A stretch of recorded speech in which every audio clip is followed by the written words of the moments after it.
Salut à tous les postos, bienvenue dans cette nouvelle vidéo. On va tenter de répondre à une question existentielle aujourd'hui. Pourquoi le Paris Saint-Germain prend autant de buts?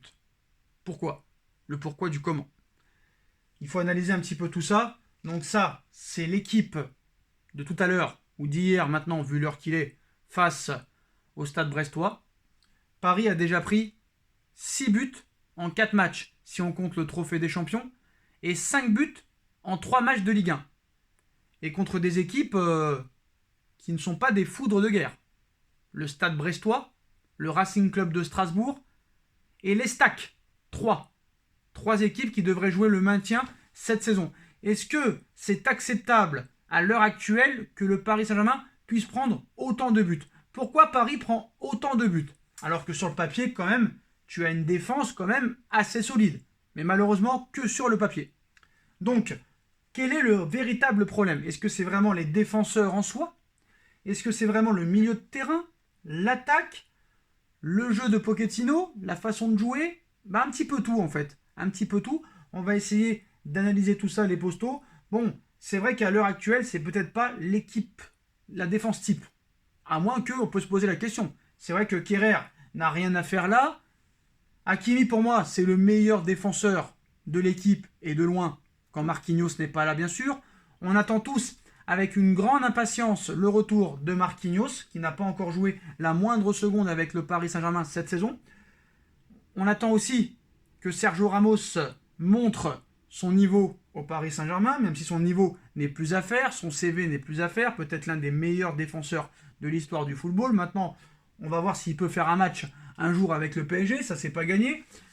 Est-ce que ce milieu de terrain a été très concerné défensivement et a mis en péril cette défense? Quel est pour moi le véritable problème? Pour moi, le problème, ce n'est pas Hakimi déjà, parce que pour moi déjà Hakimi est le meilleur défenseur de cette équipe, en attendant le retour de Marquinhos, mais peut-être que même Hakimi, à l'heure actuelle, est le meilleur joueur de l'équipe, en attendant Léo Messi et Neymar.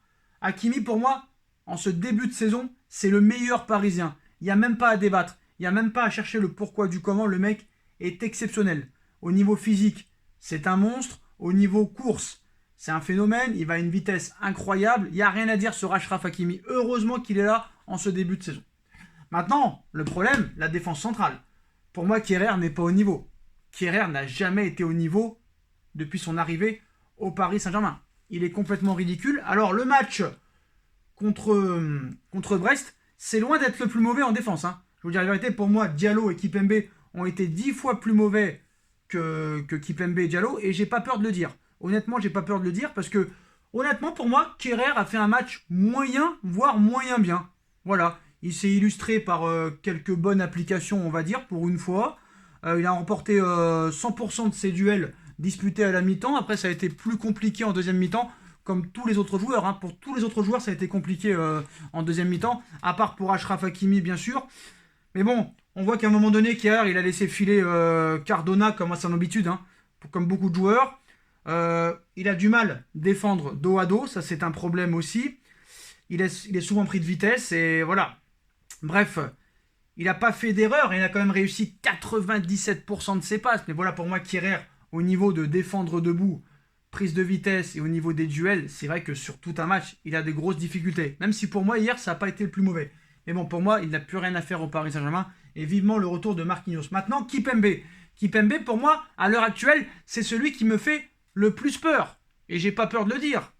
Comme je l'ai dit dans mon débrief, ce n'est pas une excuse que le mec soit français, titularisé en ce début de saison. D'accord, parce qu'il n'y a pas le choix. Ramos blessé, Marquinhos encore pas prêt. Mais c'est pas une excuse que Kipembe soit un titi parisien, qui soit amoureux du club et qui soit formé au club. Donc parce que Kipembe est formé au club et que c'est un titi parisien, on n'a pas le droit de le critiquer. C'est une honte. Honnêtement, c'est une honte. Je n'en ai rien à faire.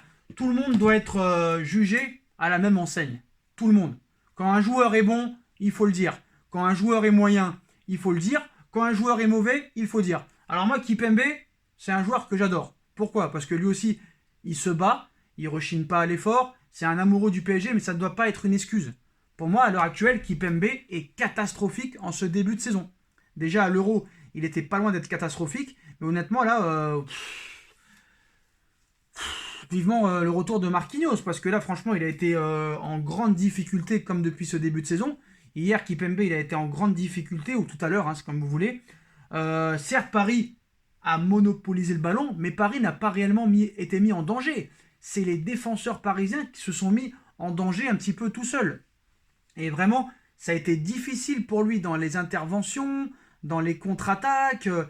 C'est lui qui amène le but brestois à la 42e minute. Il n'est pas au marquage. Bon, il a la faute surtout sur le but de Mounier aussi. Il ne faut pas l'oublier. Sur le but de Mounier, il a la faute. Il laisse souvent les attaquants seuls au deuxième poteau. Sur les coups francs, il n'est pas là. Sur les coups de pied arrêtés, il n'est pas là. Il est absent. Il est absent. Et pour moi, Diallo, Diallo, il fait ce qu'il peut. Hein. C'est pas un arrière-gauche. Des fois, il arrivait à se projeter haut, mais au niveau du repli défensif, Diallo, c'était assez catastrophique. Donc moi, je pense que réellement aussi, les milieux de terrain, pour moi, ce milieu de terrain, c'est pas bon. Pour moi, trop de milieu tue le milieu. Honnêtement, Gay a été exceptionnel. Ouh là là, excusez-moi, le tableau toujours part un petit peu en sucette. Pour moi, Gay a été exceptionnel, notamment par son but, et honnêtement, par ses courses, par ses interventions, par son jeu de passe, il a été exceptionnel. Que dire de Marco Verratti qui a touché au moins 150 ballons en 1 heure. Bon, malheureusement, il n'a pas joué 90 minutes. Et Herrera, je dis pas qu'il a été mauvais. En première mi-temps, il a été assez bon, mais il est trop brouillon. Il se disperse trop. Il n'arrive pas vraiment à se mettre une ligne de conduite, une ligne directrice. Et Wijnaldum, pour moi, c'est pas un numéro 10. Donc pour moi, Pochettino a foiré complètement la composition de l'équipe. Mbappé, le mec, c'est le seul qui a fait quelque chose offensivement parce que Icardi, ça a été un plot. Pour moi, Icardi doit très vite se réveiller ou doit quitter le Paris Saint-Germain. Puis on a vu un Navas quand même assez fébrile, même s'il a été décisif à plusieurs reprises. Donc pour moi, que faut-il faire pour arrêter de prendre autant de buts et d'avoir enfin une défense solide? Déjà, dire au revoir à Thilo Kehrer, hein, on va effacer comme ça. Dire au revoir à Thilo Kehrer, on appelle. Ça doit être, je pense... Monsieur Marquinhos qui appelle pour vite reprendre sa place. Non, je rigole bien sûr, mais bon. Marquis doit vite revenir. Hein, j'ai pas assez de place, mais bon. Voilà, Marquis doit vite revenir. Et pour que Kimpembe retrouve son niveau. Parce qu'apparemment, j'ai l'impression que Kimpembe, lui, il lui faut vraiment un très gros défenseur central à côté de lui. Sinon, c'est une pipe totale. Et c'est la vérité, c'est un constat. Et pour moi, réellement, les postos, je le dis la vérité, Diallo a dépanné à ce poste. Il a été très bon contre le Barça, contre Manchester, contre le Bayern. Mais ça ne nous a pas empêché de prendre des buts. Alors certes, on s'est qualifié. Il a été impressionnant, Diallo. Il a aidé comme il a pu. Mais je pense que Paris doit absolument avoir un latéral gauche de métier. Alors, est-ce que Bernat va revenir? Déjà, c'est ça la question qu'il faut se poser. Excusez-moi. Mais même si Bernat revient, est-ce qu'il va retrouver très vite son meilleur niveau après 1 an d'absence? Je pense que Paris, lors de cette fin de mercato, doit recruter et doit se positionner sur un latéral gauche parce que je pense que c'est réellement ça le problème. Le retour de Marquis va faire du bien et je pense qu'une fois ça, la défense redeviendra performante. Par contre, le milieu de terrain comme ça, c'est trop brouillon. Non. Tu dois jouer avec vraiment soit 3 milieux avec une sentinelle et 2 joueurs qui touchent énormément de ballons et qui avancent offensivement. Mais pas 4 milieux comme ça ne marche pas. Ce 4-4-2 en losange, pour moi, ça a été n'importe quoi. Alors contre Brest, contre Troyes, contre Strasbourg, ça peut passer. Mais honnêtement, contre une grosse équipe, ça va finir en lambeaux. Et on va avoir de très grosses difficultés. Donc moi, je pense que réellement, Herrera va sauter. Ça, c'est sûr et certain. Alors est-ce qu'il va mettre Wijnaldum ici, en laissant Verratti et Gay, et peut-être après mettre Mbappé, Messi, Neymar? Sauf problème, c'est que quand tu vois le niveau d'un Di Maria aujourd'hui, est-ce que réellement tu peux mettre Di Maria sur le banc? J'ai envie de dire que non. Donc je pense que pour moi, la meilleure solution pour Monsieur Pochettino, s'il veut avoir une équipe structurée et aussi bonne défensivement qu'offensivement, il faut avoir une équipe structurée. Et tu peux pas jouer comme tu as joué aujourd'hui. Désolé, on fait ça à la bonne franquette, les postos. Je suis désolé, c'est pas très esthétique. Bon. Le retour de Marquis va faire du bien. On espère le retour de Juan Bernat. Mais bon, point d'interrogation sur son niveau. Et peut-être un nouveau latéral gauche. Maintenant, au niveau du milieu de terrain, je pense que Pochettino peut-être a de grandes chances de mettre Gay comme hier. Voilà. Ouh là là. Voilà, ils m'en font mal écrire. Voilà, je deviens illettré. deviens complètement illettré, les postos. Voilà. Gay en sentinelle. Et je pense qu'il va partir sur peut-être une rentrée de Paredes. Voilà, j'ai bien peur que ce soit ça. Hein. Si Wijnaldum reste à ce niveau-là. Il mettra Verratti comme ça, je pense, hein, parce que Verratti est indispensable, je pense, dans cette équipe. Et après, ce sera soit Paredes. Moi, je mettrais Paredes, honnêtement, parce que franchement, Wijnaldum, pour l'instant, ça ne m'impressionne pas. Ou Gini. On va dire Gini. Voilà. Donc, et après, le problème, c'est que lui, il veut jouer en 4-2-3-1. Donc, ce milieu-là ne tiendra pas. Donc, il y en a 2 sur 4 qui vont sauter. Mais qui va mettre à côté de Verratti et de Gay? Donc ça veut dire qu'un des 3 de devant ne jouera pas. Ou un des 4 de devant ne jouera pas. C'est-à-dire soit Di Maria, soit Mbappé, soit Messi, soit Neymar. Messi et Neymar joueront, ça c'est sûr. Mbappé joueront. Tu ne peux pas te passer d'un Di Maria. Donc comment tu peux jouer au milieu de terrain pour solidifier cette équipe? Est-ce que tu peux jouer avec peut-être 2 milieux plus bas? C'est-à-dire un Verratti qui sera quoi qu'il arrive titulaire aux yeux de Pochettino. Et après, tu mets qui à côté? Tu mets un Gay? Tu mets un Paredes? Le problème, c'est qu'il faut de la solidité. Et il faut aussi de l'impact physique. Physique. Et pour moi, celui qui a le plus d'impact, c'est Paredes. Ou peut-être Gay. Donc c'est la question qu'il faut se poser maintenant. Parce que lui va jouer en 4-2-3-1, ça c'est sûr et certain. Pour mettre peut-être Messi en meneur de jeu. Son pote Di Maria sur la droite, Neymar sur la gauche, et Mbappé devant, parce que Mbappé veut jouer en 9, et que comme on veut qu'il reste, et qu'on veut qu'il prolonge, Paris acceptera tout ce que Mbappé veut. Donc je pense que Pochettino va jouer comme ça. Après, est-ce que c'est la bonne méthode? J'ai envie de te dire que non. J'ai envie de te dire que non, parce que pour moi, à l'heure actuelle, un Di Maria est indispensable. Pour moi, un Di Maria est indispensable. Sauf problème, c'est qu'il y a trop de place devant. Donc Icardi, normalement, on va plus le revoir et c'est pas un mal. Maintenant, il y a un problème de riche.